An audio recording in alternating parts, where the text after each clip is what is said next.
প্রথম মামলাটা ছিল বিডিআর বিভাগীয় মামলা, ঠিক আছে। সেই মামলা নিষ্পত্তি হওয়ার পরেই ফৌজদারি হত্যাকাণ্ড মামলা দেওয়া হয়েছে এবং সেখানে বিভিন্ন মেয়াদে বিভিন্ন জনকে সাজা দেওয়া হয়েছে।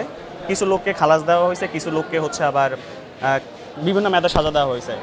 এই মামলার পরিপ্রেক্ষিতে পরবর্তীতে আবার হাইকোর্টে রিট করা হয় এবং অনেক খালাসপ্রাপ্ত ব্যক্তিরা তখন আবার যাবজ্জীবন এবং ফাঁসি দণ্ডে সাজা পায়। হত্যাকাণ্ড মামলা শেষ হওয়ার সাথে সাথে তারা বিস্ফোরক মামলা আবার নতুন করে ইন্ট্রোডিউস করে আমাদের সামনে। কিন্তু এটা একটা অবৈধ নিয়ম। বাংলাদেশের নিয়ম অনুযায়ী ছিল একটা মানুষের উপর ফৌজদারি মামলা একটা চলাকালীন অবস্থায় আর একটা ফৌজদারি মামলা চলতে পারে না। এবং হত্যাকাণ্ড মামলা যারা সাক্ষী প্রদান করছে তাদের ম্যাক্সিমামই ছিল 164 ধারার মধ্যে পড়ে গেছে এবং তারা সবাই মিথ্যা সাক্ষী দিয়েছে, এটা প্রমাণিত হয়েছে। ওই মিথ্যা সাক্ষীগুলো পরবর্তীতে বিস্ফোরক মামলায় আবার সাক্ষী প্রদান করে এবং তাদেরকে আবার এই প্রক্রিয়াতে আটকে ফেলে। এবং এই বিস্ফোরক মামলাটা 2014 সাল থেকে এখন পর্যন্ত চলমান। এই প্রক্রিয়াটা এতটাই দীর্ঘত ছিল যে তখন দেখা যেত প্রতিদিন এই মামলাতে বিস্ফোরক মামলাতে 1300-র মতো সাক্ষী ছিল, কিন্তু দেখা যেত প্রতিদিন 1 জন 2 জন ম্যাক্সিমাম 3 জন করে তারা সাক্ষী গ্রহণ করছে, এর বেশি সাক্ষী গ্রহণ করতো না। জেলখানা থেকে প্রতিদিন 3-4 গাড়ি করে যতবার কোর্ট হতো 3-4 গাড়ি করে আসামিদের নিয়ে আসা হইতো এই গরমে দিয়ে, কিন্তু তাদের কোনো ফ্যান ছিল না। তাদের কোনো সাক্ষ্য না নিয়েই কোর্ট 2 ঘন্টা বা 3 ঘন্টা বসায় রাখতো এবং ওই 2-3 জনের সাক্ষী নিয়ে তাদেরকে ছেড়ে দিত। 10 বছর চলাকালীন এই বিস্ফোরক মামলায় এই পর্যন্ত কোনো নিষ্পত্তি এখনো হয় নাই এবং আমরা অনেকবার জামিনের জন্য আবেদন করছি এবং প্রতিবার জামিনের জন্য তারা এটাকে নাকচ করে দিচ্ছে। কিন্তু বাংলাদেশের সংবিধান আসলে এটা কখনোই মানে না। যখন একটা লোক 16 বছর ধরে জেলে আছে, এটা আমাদের যে অধিকার, বাংলাদেশের নাগরিকদের অধিকার।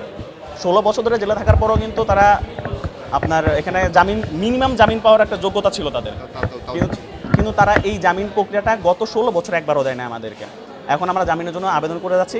গত 28 তারিখে কোর্ট ছিল, গত 28 তারিখে যে কোর্ট ছিল সেখানে পাবলিক প্রসিকিউটর না থাকার কারণে কোর্টটা স্থগিত করা হয়েছে। আগামী 18 তারিখে কোর্ট আছে। আমরা সবাই আশাবাদী যে সেই কোর্টে আমাদের বাবাদেরকে জামিন দেওয়া হবে, মিনিমাম জামিন দেওয়া হবে এবং আমরা সবাই প্রত্যাশা করতেছি এই বিস্ফোরক মামলা যেটা হয়রানিমূলক মামলা সেটা যাতে সরকার প্রত্যাহার করে ফেলে। আপনার আসলে এখন বাংলাদেশ সমগ্র বাংলাদেশই জানে এবং পত্রপত্রিকা থেকে শুরু করে ইলেকট্রনিক মিডিয়া ইতিমধ্যে দেখেছেন যে সকল সেনা অফিসারদেরকে হত্যা করা হয়েছে। ইভেন এই হত্যাকাণ্ডের সাথে যে বিচারের কার্যক্রমে যে সকল সেনা অফিসার ছিল এখানে পিলখানায়, এই সকল সেনা অফিসারদের যে রিপোর্ট, সেই রিপোর্টটিকে তৎকালীন স্বৈরাচার সরকার বানচাল করেছে।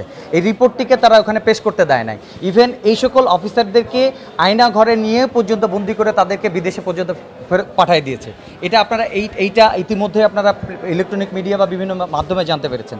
ইভেন এই যে আজকে যে যারা বিডিআরের কারাগারের অন্তর্নিহিত আছে, যারা হলো ন্যূনতম এই যে তাদের রাইটস, নাগরিক অধিকার, সেই নাগরিক অধিকারটুকু পর্যন্ত সব কিছু থেকে তারা বঞ্চিত।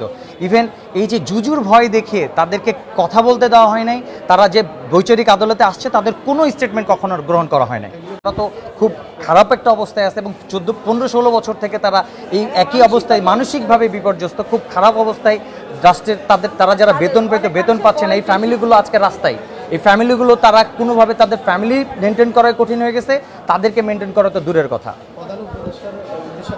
জি, আমরা মাননীয় প্রধান উপদেষ্টার মহোদয়ের কাছে এবং বাংলাদেশের সকল উপদেষ্টার কাছে আমাদের এবং বাংলাদেশের ল এনফোর্সমেন্ট থেকে শুরু করে বাংলাদেশের সকল কনস্টিটিউশন বা ইনস্টিটিউশনগুলো বা বাংলাদেশের জনগণ, আপামর জনগণের কাছে আমাদের একটা আবেদন যে আজকে এই বিডিআর হত্যাকাণ্ডের এই যে হত্যাকাণ্ডটি হয়েছে, হত্যাকাণ্ডের সুষ্ঠু একটি বিচার এবং আমার যে সকল ভাইয়েরা অলরেডি বন্দী আছে, এই সকল ভাইদেরকে অবিলম্বে মুক্তি দেওয়া হোক।